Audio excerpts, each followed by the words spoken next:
The sun in Huntington Beach was everything. It was a promise. It bleached the sidewalks white and made the asphalt shimmer. For Jake, it was the backdrop to his whole world. He lived on his skateboard, the worn deck a part of him. The scrape of wheels on concrete was his soundtrack. He could spend hours at the skate park, just him and the board, flying off ramps. He dreamed of going pro. He saw his name on a board, a signature design. It felt real, it felt possible. The ocean was always there, a constant roar in the background, a blue expanse that promised freedom. He thought he had it all figured out, that the California sun would always be on his side. But home was a different story. The light didn't always reach inside. His parents fought a lot. The arguments were like background noise, a low hum of anger that never quite went away. Sometimes they were loud, crashing waves of fury. Other times it was a quiet, tense silence that felt even worse. Jake learned to make himself small, to disappear into his room with his headphones on. He'd sketch in his notebooks, designing logos and clothes, creating a world where he was in control. The noise from the living room would fade, but the feeling lingered. It was a heavy thing, a shadow that followed him even when he was out in the sun, skating toward the pier. He found escape in the streets with friends who understood. They were a tribe of kids bound by cracked pavement and a shared need to be somewhere else. They were all running from something, broken homes, unseen pressures, the endless expectation to be something they weren't. For Jake, skateboarding wasn't just a hobby, it was survival. It was a way to burn off the anxiety that churned in his gut. Each landed trick was a small victory against the chaos. Each scraped knee was a pain he could understand, one he could control. It was a simple, clean pain, unlike the messy, complicated ache that lived inside his house. The dream of a different life was what kept him going. He imagined a future far from the shouting and the slammed doors. A life filled with art, design, and the freedom of the open road. He'd tell his friends about his plans to start a fashion brand, to create something that was entirely his. They'd listen, nodding along, sharing their own fragile dreams under the streetlights. In those moments, Huntington Beach wasn't a cage. It was a launch pad.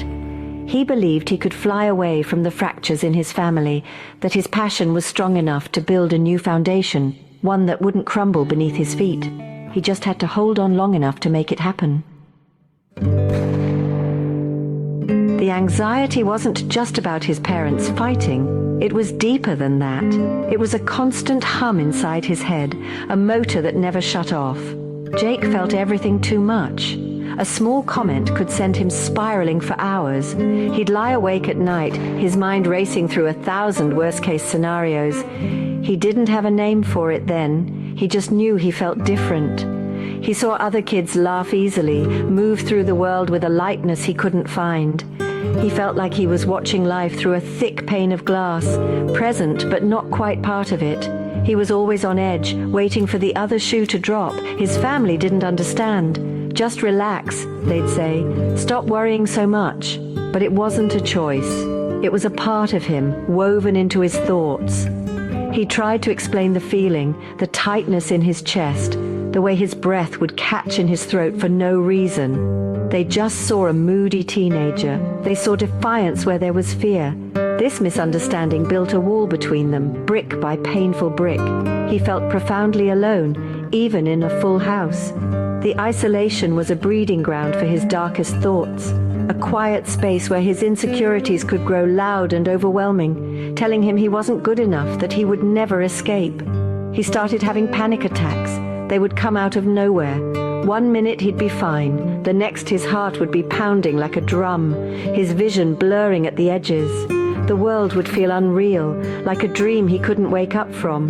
He'd hide in the bathroom, pressing his forehead against the cool tile, trying to breathe. He thought he was dying. He was terrified someone would find out, that they would think he was weak or crazy, so he kept it a secret. He learned to wear a mask, to smile when all he wanted to do was scream. The effort was exhausting. It drained him of all his energy, leaving him hollowed out. The depression came next, a slow, creeping fog that settled over everything. The sun didn't seem as bright. Skateboarding lost its thrill.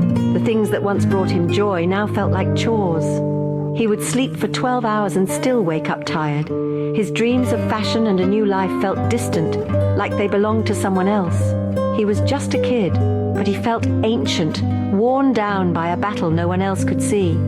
The cracks inside him were getting wider, and he had no idea how to hold himself together. He was breaking from the inside out, and the world just kept on spinning.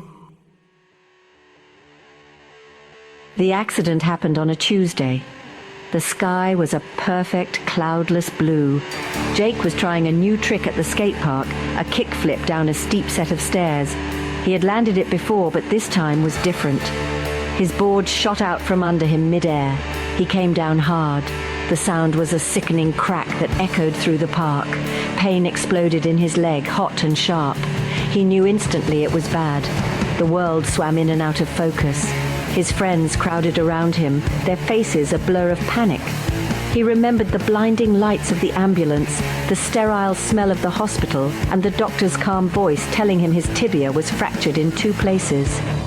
The physical pain was immense, a constant throbbing agony that surgery couldn't immediately erase. But the prescription they gave him was a miracle. OxyContin. The first time he took one, the world went soft. The sharp edges of his pain, both physical and emotional, just melted away. It was more than just pain relief. It was a warm, quiet blanket that settled over his racing mind. The anxiety that had plagued him for years vanished. The heavy fog of depression lifted. For the first time in as long as he could remember, he felt okay. He felt normal. He felt peace. It was a dangerous, seductive feeling. Recovery was slow and frustrating. He was stuck at home, his leg in a cast, watching the world go on without him. His skateboard collected dust in the corner, a monument to the life that was now on hold. The pills were his only comfort. He started counting the hours until his next dose.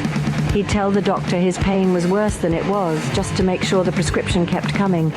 The bottle on his nightstand became the most important thing in his life. It was his escape from the boredom, from the frustration, from the fighting that still echoed through the house. The pills didn't just kill the pain in his leg, they killed all the other pain too. He knew on some level that he was becoming dependent. He saw the look in his mum's eyes when she handed him the bottle. But the fear of the pills was nothing compared to the fear of feeling the way he did before them. The quiet they offered was too valuable to give up. He was chasing that initial feeling of peace, that perfect, warm silence. But it was getting harder to find. He started taking an extra pill here and there, just to get that same effect. He was walking down a new path, one he didn't recognize, but the relief was so profound he convinced himself it was the right way to go. He was fixing himself one pill at a time.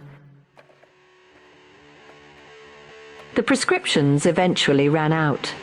The doctor grew suspicious of his requests for more. The panic set in, cold and sharp. The thought of facing the world without the pills was terrifying. The old anxiety, the old depression was waiting for him just beyond the edge of the chemical calm. He couldn't go back. He wouldn't. His body ached, not just from the healing bone, but from a new kind of need, a craving that was deep and primal. The warmth was gone, replaced by a jittery, desperate hunger. The world was too loud again, too bright, too much. He needed the silence back. He needed the numb. He found what he was looking for in the same circles he used to skate with. Friends of friends knew people, a hushed conversation in a parking lot, a quick exchange of cash, and he was holding a few blue pills in his palm. They weren't from a pharmacy. They were pressed, probably with fentanyl. But he didn't care. They worked. They brought back the quiet, but they were expensive. The money he had saved was gone in a flash. He started selling his skate gear, his clothes, anything of value. Each sale was a small piece of his old self, traded away for a few hours of peace. He was dismantling his own life to fund his escape from it. The pills weren't enough anymore. His tolerance was growing. He needed more and more just to feel normal, to stop the sickness of withdrawal from setting in. Someone mentioned heroin. It was cheaper, they said. Stronger. The word scared him. It was a line he never thought he'd cross. Heroin was for junkies in alleyways. not for kids from Huntington Beach. But the sickness was worse than the fear. The vomiting, the cold sweats, the bone-deep ache. It was a hell he would do anything to avoid. So he crossed the line. The first time he snorted the bitter powder, the relief was instantaneous and overwhelming. It was everything the pills were, but 100 times more potent. The shift to heroin was a final surrender. It was an admission that he was no longer in control. The drug was. His life began to revolve entirely around it. Waking up, finding money, scoring, getting high, and then starting the cycle all over again. His dreams of fashion, of a life beyond his broken home, were gone. They were replaced by a single, all-consuming need. He was a ghost haunting his own life, invisible to his family, a stranger to his old friends. The sun still shone on Huntington Beach, but Jake didn't see it anymore. He was living in the shadows, chasing a numbness that was slowly erasing him. He met her in the haze. Her name was Chloe, and she understood. She had the same haunted look in her eyes, the same desperate need for the quiet that only the drug could bring. They fell into each other's orbits, two broken people finding a strange comfort in their shared destruction. Their love story was written in burnt spoons and empty baggies. They were a team, partners in the daily hustle for more. When he was sick, she would find a way to get what they needed. When she was crashing, he would hold her. They told themselves it was love.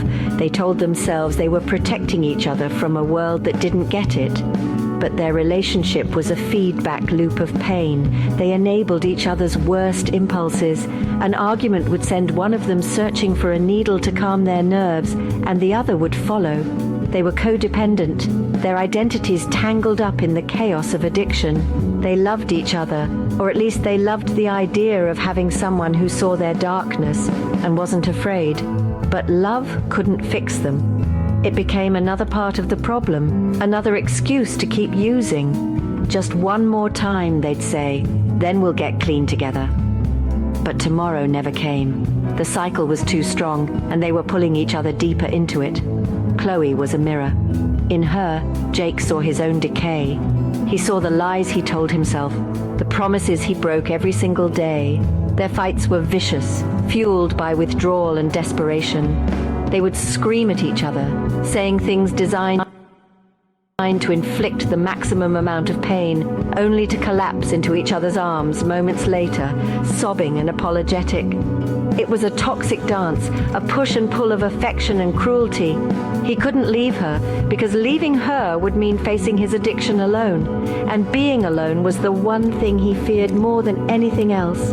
She was his anchor, but she was pulling him down to the bottom of the ocean. Their world shrank until it was just the two of them and the drug. Friends and family faded into the background, their worried calls and texts going unanswered. They created their own isolated universe, a fortress built on lies and shared secrets. They convinced themselves that their bond was special, a tragic romance that no one else could comprehend. But it was just two addicts, clinging to each other as they both drowned. The love was real in its own twisted way, but it was a destructive force. It wasn't a life raft, it was another weight, making the inevitable sinking faster and more certain. The law caught up with him, as it always does. It was for shoplifting, a clumsy, desperate attempt to get money for his next fix. The flashing lights, the cold steel of the handcuffs, the shame, it all felt distant, like it was happening to someone else. He was sentenced to 6 months in juvenile detention. The detox was brutal. Trapped in a cold cell, his body screamed for the drug it had come to depend on. Every muscle ached, his stomach churned, and a cold sweat soaked his thin mattress. There was no escape. He had to go through it, minute by agonizing minute. The physical pain was hell, but the mental anguish was worse. All his fears and failures came rushing back to fill the void the drugs had left. But slowly, something began to shift. As the days turned into weeks, the fog in his mind started to clear. He could think again. He could feel again. And not just the raw pain of withdrawal. He started going to the mandatory group therapy sessions. At first he was silent, resentful. But then he started to listen. He heard other kids telling stories that sounded so much like his own. The same broken homes, the same anxieties, the same slide into addiction. For the first time, he didn't feel so alone. He wasn't some uniquely broken monster. He was just a kid who had gotten lost. There was a counselor there, a man who saw past the sullen, angry exterior. He talked to Jake not like a criminal, but like a person. He gave him a notebook and a pen. "Write it down," he said. "Draw it out. Get it out of your head." And so Jake started to sketch again. He designed clothes, shoes, logos. The creativity that had been dormant for so long began to stir. It was a tiny spark in the darkness, but it was something. He started to imagine a future again, a life after this, a life that didn't revolve around getting high. He clung to that hope like a lifeline. He was sober, and for the first time in years, it felt possible to stay that way. The 6 months passed. He was clean. He had gained weight. The color had returned to his face. He had a plan. He was going to live with his grandfather away from the old temptations of Huntington Beach. He was going to focus on his art, maybe even enroll in a community college design program. He felt a sense of purpose he hadn't felt since he was a kid on a skateboard, dreaming of going pro. Leaving the detention center, he blinked in the bright sunlight, feeling a fragile sense of optimism. He had been to the bottom, and he had survived. Now, he was ready to start climbing back up. He believed he could do it. Freedom was overwhelming. The world outside the structured walls of Juvenile Hall was loud, fast, and full of triggers. Every street corner, every familiar face was a reminder of his old life. He moved in with his grandfather, a man whose quiet strength had always been a steady presence in Jake's chaotic world. His grandfather didn't judge him. He just made him coffee in the morning and asked about his drawings. For a few weeks, things were good. Jake felt safe. He stayed clean. He filled his notebooks with designs, pouring all his energy into his art. He thought maybe this time it would stick. Maybe this was his real second chance. But the world doesn't stop for your recovery. Just as he was starting to find his footing, his grandfather got sick. It was fast and merciless. A cough turned into pneumonia, which led to a hospital stay. Jake sat by his bedside, watching the man who was his rock grow weaker and weaker. The sterile smell of the hospital, the constant beeping of machines. It all brought back the trauma of his accident. He felt that old, familiar powerlessness creeping back in. He was losing the one person who made him feel grounded, the one person who believed in him without question. The fear was a physical thing, a cold knot in his stomach. His grandfather died a month after Jake was released. The loss was a gut punch that knocked all the air out of him. The fragile foundation he had started to build crumbled into dust. The world went grey. The grief was a monster, a huge, shapeless thing that consumed him whole. He didn't know how to handle it. He had never learned to process pain without a chemical buffer. All the coping mechanisms he had learned in juvie felt like cheap platitudes in the face of this gaping wound. The silence in his grandfather's house was deafening. He was alone again, but this time it was a deeper, more profound loneliness than he had ever known. The relapse wasn't a decision, it was a surrender. The pain was too big, too raw. He needed it to stop. He called an old number. An hour later, he was holding a baggie of heroin. He told himself it was just for tonight, just to get through the grief. But he knew it was a lie. As the familiar warmth spread through his veins, erasing the agony of his loss, he felt a wave of relief, followed by a crushing wave of self-hatred.